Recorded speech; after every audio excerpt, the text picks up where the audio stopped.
भारत में online shopping करने वाले ग्राहकों की संख्या बहुत तेजी से बढ़ रही है। बड़े बड़े इंटरनेशनल ब्रांड्स अब शोरूम के बजाय ऑनलाइन डिलीवरी पर ज्यादा फोकस कर रहे हैं।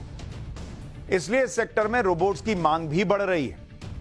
पैकेजिंग में तो आपने इंसानों की नौकरी खाने वाले रोबोट्स देख लिए।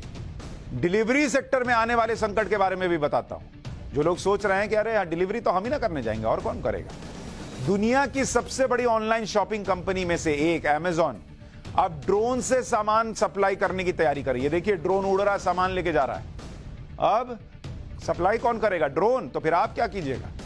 इसके लिए वो दुनिया भर में टेस्टिंग कर रही है ताकि कम समय में ज्यादा से ज्यादा सामान की डिलीवरी की जा सके। ये ड्रोन्स वेयर हाउस से सामान लेकर उड़ेंगे और घर तक डिलीवरी करके आएंगे। सोचिए, अगर जिस दिन भारत में ये काम शुरू हो गया उस दिन डिलीवरी बॉयज की नौकरी पर संकट आ जाएगा। और ये दिन बहुत ज्यादा दूर नहीं है भाई, क्योंकि चैट जीपीटी और बिंग जैसे एआई चैटबॉट के आने के बाद ये बात साफ हो गई है कि दुनिया भर में अगले कुछ सालों में करोड़ों नौकरियां खतरे में पड़ने वाली हैं। ऑक्सफोर्ड की एक रिसर्च कहती है कि अगले 10 साल यानी 2033 तक आर्टिफिशियल इंटेलिजेंस अलग अलग सेक्टर में करीब 8.5 करोड़ नौकरी खा जाएगा। जैसे मैंने आपको पहले बताया था कि अगर आप देखिएगा कि एआई नौकरी किसकी किसकी खा सकता है। जो लोग सोच रहे हैं ये तो सिर्फ कुछ चीजों से जुड़ा हुआ मामला है, एआई नौकरी खाएगा, इसको लेकर रिपोर्ट कहती है, जानकारी कहती है, रिसर्च कहती है कि जो कैशियर होते हैं 63% कैशियर्स की नौकरी कौन खा सकता है? AI, artificial intelligence. Driver 51% drivers की नौकरी खा सकता है आर्टिफिशियल इंटेलिजेंस। भाई ऐसी सी गाड़ियां बन रही है, ड्राइवरलेस कार बन रही है, जरूरत ही नहीं है ड्राइवर की, फिर आप क्या कीजिएगा? ट्रांसलेटर यानी जो ट्रांसलेट करके देता है 42%। ऐसे ऐसे चैट जीपीटी वगैरह आ गए, वो 2 मिनट में ट्रांसलेट करके दे रहे हैं।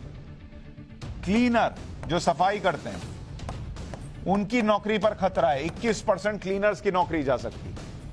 जो होटल में वेटर होते हैं 17% उनकी नौकरी जा सकती है। यहां नोएडा आप चले जाइए, नोएडा में एक खुला हुआ है रेस्टोरेंट जहां वो रोबोट जो है उसके हाथ में ऐसा ट्रे जैसा है, वो उसकी पटरी जैसी बनी हुई है, वो ऐसे लेके आता है और आप सामान रख के चला जाता है। तो ये इस तरह की हालत है। जिन लोगों को इस बात पर भरोसा नहीं हो रहा उन्हें मैं एक ड्राइवरलेस रोबो टैक्सी दिखा देता हूं। ये अमेज़न कंपनी की रोबो टैक्सी है जिसे कोई ड्राइवर नहीं बल्कि एआई यानी आर्टिफिशियल इंटेलिजेंस चला रहा है। ये टैक्सी ऑफिस कैंपस में अपने कर्मचारियों को एक जगह से दूसरी जगह ले जाती है। इसका दूसरा पहलू यह भी है कि आने वाले समय में एआई सेक्टर में नौकरियों की सबसे ज्यादा उम्मीद है।